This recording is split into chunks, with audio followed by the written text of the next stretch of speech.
¿Qué tal? El gusto de reencontrar una nueva edición de 3 Puntos Historias de Vida. Hoy por esas cosas que tiene la vida y el fútbol y el deporte en general, y le diría algo más, la presencia de defensores en el Federal A. Estuvo a mediados del mes de octubre Horacio Pagani, periodista de Teis Sport, jefe de deportes del diario Clarín, periodista de Canal 13, de Radio Mitre. Bueno, ¿qué más decir, no? De Horacio Pagani, un hombre que se transformó en un personaje, para decirlo en ese término cálido que uno le puede poner a la palabra personaje, a partir de cada uno de los debates que se genera en la mesa de Teis Sport, si queremos. Pero estuvo acá en Ramallo, estuvo en el Club Defensores de Belgrano, y hoy le proponemos recorrer cada una de las experiencias que relató Pagani, cada uno de los testimonios que dejó Pagani en esa vasta historia de haber visto campeones del mundo en fútbol, campeones en el boxeo, deportistas destacados. ¿Qué más decir? ¿No? Pagani, aquí en 3 Puntos Historia de Vida. ¿Habilidoso a Messi o no? ¿Tú sabes lo que dijo? Messi es el Nureyer del...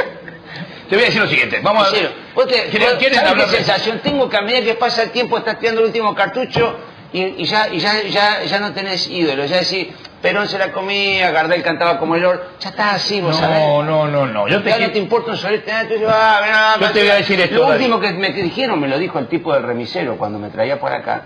Digo, ¿cómo anda para el viejo? Y me dice, viejo. Un señor que venía acá que acomodaba las carpas. Digo, bien, es amigo de Pagani. Digo, ¿y Pagani cómo anda? Me dice, bien, ¿vos sabés cuál es la última que dijo? Que Messi no era habilidoso. Dice, no fue a mear, no fue doping, ¿no? Cuando le dijo eso. Digo, no fue doping, ¿no? Y lo festejan y ellos se ríen. Yo digo que Messi es único, un supersónico, jugador supersónico, el mejor de todo. Hoy le van a dar por cuarta vez el mejor jugador del mundo. Fuera de discusión. Sí. Habilidoso era Coco Rossi. Habilidoso era Houseman. No. Pero por favor, son todos sordos. Este también es sordo. Le acabo de decir que es un supersónico, el mejor jugador del mundo. Más que te diga, pero más habilidoso era Coco Rossi, Houseman, Ortiz, la habilidad, el tipo que fue siempre la misma, la de la izquierda, no se la sacaban. Garrincha era habilidoso, ¿entendés? Estoy muy contento de estar aquí, muy feliz. Mi amigo Juanjo tuvo la idea y podemos estar cristalizando este encuentro, que la única intención que tiene es que yo les pueda contar una breve reseña de mi historia periodística y alguna opinión, y después lo que me gustaría es que intercambiemos cuestiones, ¿no? Ustedes me preguntan y yo trato de contestar lo que puedo y hasta donde llegue. Tengo muchos años, como les decía, y muchos años de periodista. Yo en realidad no tenía acendrada la vocación de ser periodista cuando era pibe. Mis viejos querían que fuera contador público y inmediatamente después de terminar el colegio secundario, cuando tenía 17 años, empecé a trabajar en un banco, en el Banco de Boston. Y parecía que mi destino era ese, más allá de que me gustaba mucho el deporte. Yo veía las peleas en el Luna Park, iba a ver partidos de fútbol, pero no tenía verdaderamente la vocación. Hasta que hice el servicio militar, y cuando salí del servicio militar, que se hacía en aquel tiempo, dije, no puedo estudiar más esto que no me gusta. Estaba vegetando en la Facultad de Ciencias Económicas, y un amigo me dijo, a vos que te gusta tanto el deporte, ¿por qué no estudiar la carrera de periodista deportivo? Digo, no, porque no existe. Estamos hablando del año 65. Sí, me dice, en el Círculo de Periodistas Deportivos se comenzó una carrera de periodismo deportivo. Y yo tengo un amigo que lo conoce, Horacio Besio. Horacio Besio era un comentarista de Fioravanti, que yo escuchaba por radio en aquel tiempo, que era el presidente del Círculo de Periodistas Deportivos.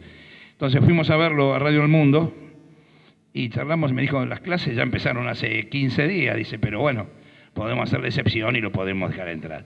Y yo entré con la idea de conocer jugadores, ver si podía conocer periodistas, pero todavía no tenía la idea de que podía llegar a ser periodista. Pero tuve la suerte de tener de profesor en primer año al maestro Osvaldo Ardizoni, que era un tipo que yo leía con fruición en el gráfico de aquel tiempo, el gráfico de Dante Panzeri. Ardizoni era contador en la editorial Atlántida, y de tanto hablar de fútbol con Panzeri, cuando iban a almorzar, Panzeri le dijo, ¿por qué no no se dedicaba a él a ser periodista también. Y era brillante escribiendo. El viejo Ardizón era un maestro. Y lo tuve de profesor, corregía poco lo que hacíamos. Y finalmente, una vez corrigió y preguntó quién era yo, porque le había gustado la nota que había escrito. Y bueno, ese fue como el clic que me pasó. En ese mismo instante me di cuenta que mi destino era ser periodista, y periodista deportivo. Y me puse las pilas y metí todo mi entusiasmo detrás de la idea. Y ahí empecé. Tuve mucha suerte en el comienzo, porque antes de terminar el ciclo en la escuela, en segundo año, un amigo me llamó para trabajar, entre comillas, en Canal 13, justamente donde estoy ahora, pero para hacer las conexiones de unos partidos de tercera división que se jugaban a la mañana, que ni siquiera salía al aire. Tenía que llamar por teléfono a los estudios centrales y decir si había un gol en algún partido que no era el que transmitía el canal. Y en aquel tiempo eran las circunstancias muy distintas a las de ahora, ¿no? En algunas canchas ni siquiera tenían teléfono y teníamos que, cada gol que había, teníamos que salir a la calle, ir a algún vecino, tocar el timbre para llamar por teléfono y decir que había habido un gol. Cuando volvíamos a la cancha había habido 2 goles más y ya ni sabíamos lo que... Bueno, fue un comienzo, bueno, así como era en aquel tiempo, todo más artesanal y más difícil. Rápidamente me dieron trabajo en el diario El Mundo de Editorial Jaines, que se estaba fundiendo. El diario se estaba fundiendo, muy prestigioso había sido, y estaba en una edición vespertina que se escribía a toda velocidad sobre el cierre de los partidos de los domingos, porque la sexta del diario cerraba inmediatamente después que terminaban los partidos. Tuve 3 meses ahí, nunca me pagaron, pero mientras yo seguía trabajando en el banco. Y hasta que un amigo me dijo, ¿por qué no venís a Clarín? Él había entrado en Clarín, era otro tiempo, ¿no? Insisto que era más fácil conseguir los accesos. Fui a hablar con el jefe, Juancito de Biase, me hizo hacer una prueba. Me acuerdo que era el anuncio de un partido de estudiantes por la Copa Libertadores. Y le hice el anuncio de prueba, lo miró y lo mandó al taller y lo mandó a publicar. Yo digo, estaré equivocado. Me quedé hasta la madrugada esperando el diario a ver si era cierto que había salido la nota mía. Que bueno, por supuesto no tenía firma. Y bueno, y ahí empezó mi historia en Clarín, que ya lleva 46 años.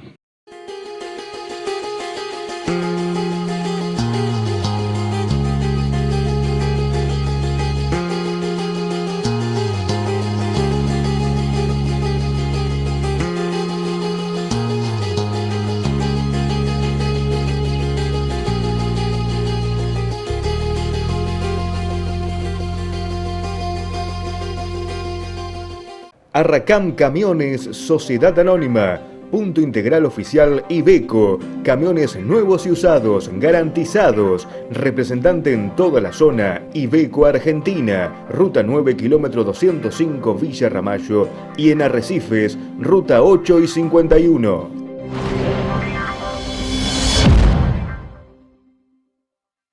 ¿Te querés ganar un 0 kilómetro? Entonces andá a Supermercado Serve y participá del sorteo de un Renault Clio. Sumá 600 pesos en los tickets de compra y el 11 de enero te podés ir manejando tu auto nuevo. Supermercado Serve, siempre sumando servicios para sus clientes.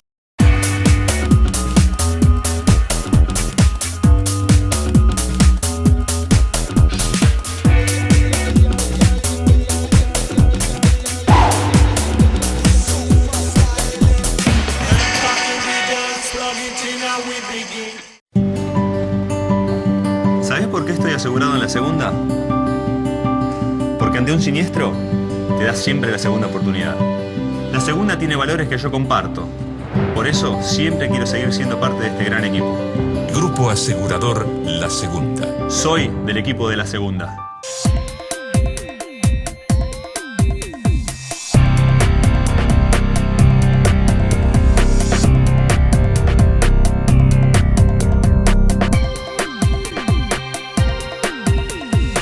Estoy diciendo que es el mejor del mundo, que es supersónico, que es inhumano, extraordinario. Pero la habilidad para mí es otra cosa, no es supersónica. La habilidad es tiki, Horacio, tiki. cuando va a 100 kilómetros por hora Gambeteando. y el tipo va gambeteando, Pero eso no no va sale. gambeteando, va haciendo así. Cambia la dirección de la velocidad. Extraordinario, no hay otro igual que él. No hay otro igual. Es extraordinario eso. Pero habilidad, pisar, tic, Pero también lo No, hace. la habilidad de él está hecha con la pelota en movimiento. Claro, pero él no va para la siempre, pelota. no frena nunca, va siempre recto. No, Ese es el que problema. frena Bueno, es hacer con el jueguito. termo es Riquelme. Frena y el termo y lo bicochita en grasa. Sí, qué mal pensado los partidos y qué mal ponía la pelota, ¿no, Román? ¿Por qué no trajeron a este? En este momento soy, lógicamente por la edad, el periodista más antiguo del diario. No estamos en buenas relaciones con el gobierno, pero no por culpa mía, yo no tengo nada que ver, yo escribo de deportes. Y estoy ahí y estoy verdaderamente orgulloso de pertenecer a Clarín, porque gracias a Clarín y a esta profesión he viajado lo que viajé. Yo digo que en este trabajo, como en todos, además de tener cierta capacidad, alguna capacidad tiene que tener uno, es muy importante el lugar donde uno consigue trabajar. Porque yo tuve compañeros que se recibieron conmigo en el círculo, que después no tuvieron la oportunidad de trabajar en algún medio que tomara la decisión de mandar enviados especiales a todos los acontecimientos deportivos.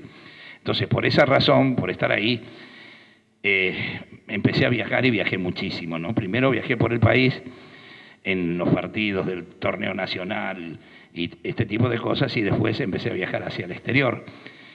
Como estuve circunstancialmente no, estuve 5 años colaborando en el gráfico también en forma simultánea. Yo trabajaba en el gráfico, en Clarín, como colaborador, y seguía en el banco, porque mi vieja me decía, quédate con un trabajo seguro. Y seguí en el banco hasta que, bueno, conseguí que me echaran del banco, porque, bueno, no podía hacer todo. Y en el gráfico alguna vez me preguntaron si me animaba a hacer una pelea de boxeo. Yo nunca había escrito de boxeo. Estamos hablando del año 70. Y dije que sí, que yo veía boxeo y que podía probar. Bueno, probamos y empecé a escribir de boxeo. Y después, cuando también me echaron del gráfico, por razones que no vamos a contar acá todas las cuestiones, pero son ajenas, en Clarín empecé a hacer boxeo también en Clarín.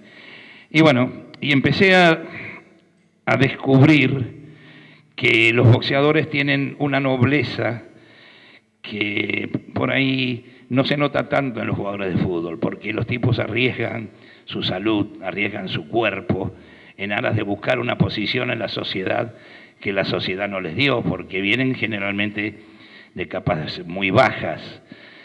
Decía el maestro Adolfo Pedernera, con quien yo solía tener charlas, porque no lo había visto jugar yo a Pedernera, pero ya de grande, cuando él ya había dejado de ser entrenador, me gustaba, le decía a los compañeros del diario, hagamos una comida con Adolfo, así charlamos un poco.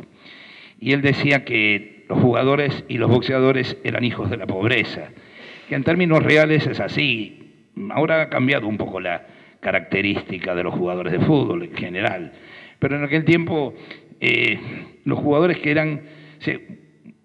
conseguían hacerse el camino con sus aptitudes libremente, sin tanto rigor táctico, sin tanto rigor de los entrenadores. Y los boxeadores igual, los boxeadores era mucho más esforzada la preparación de los boxeadores que los jugadores de fútbol. El entrenamiento del boxeo es mucho más difícil, más duro.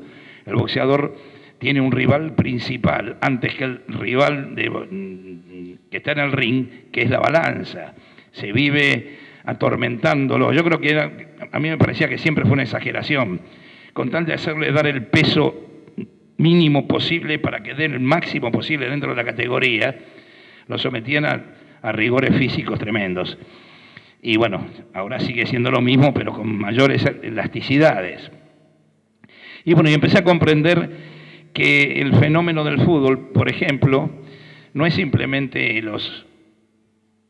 22 jugadores y las 3 autoridades que hay en la cancha, sino que es un fenómeno social único en el mundo, porque la característica del fútbol es una pasión en todos los países del mundo.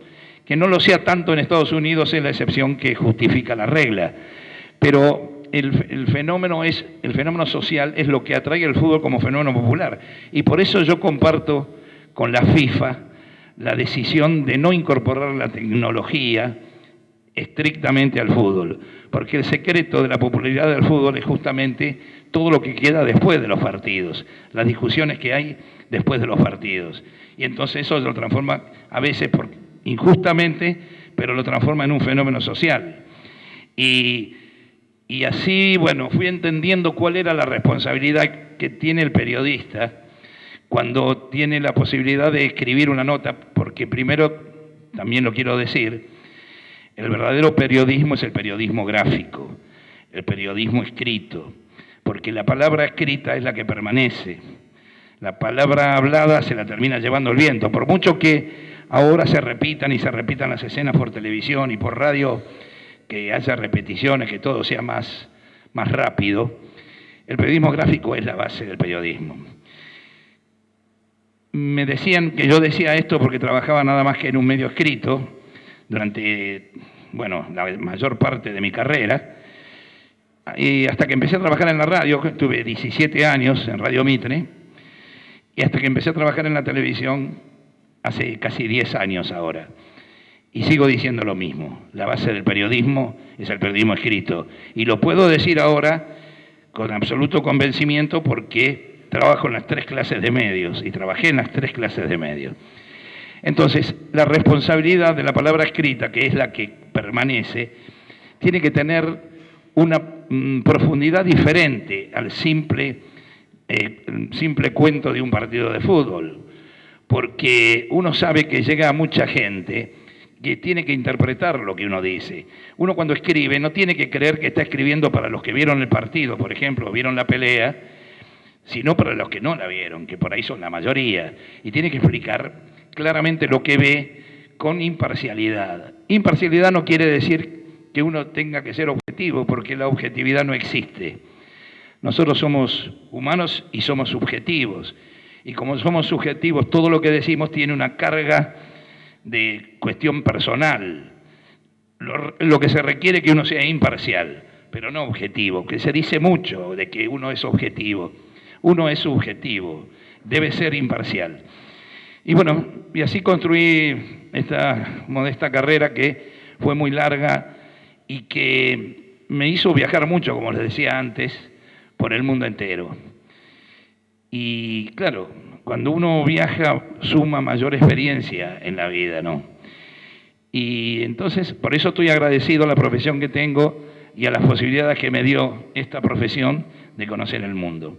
En Perfushop encontrarás una amplia variedad de fragancias nacionales e importadas, en líneas de belleza, las mejores marcas y productos de primera calidad. También encontrarás todo en pañales y accesorios para vos y tu bebé, regalía y artículos de limpieza. Vení a conocer una perfumería creada y diseñada para disfrutar tu belleza. Dr. Bonfiglio, 469 Villa Ramallo.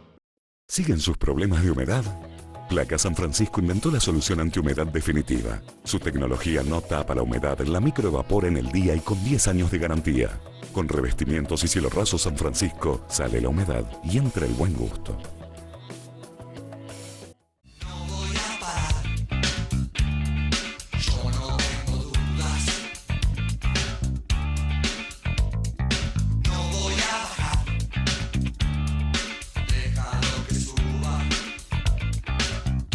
Sigamos haciendo juntos.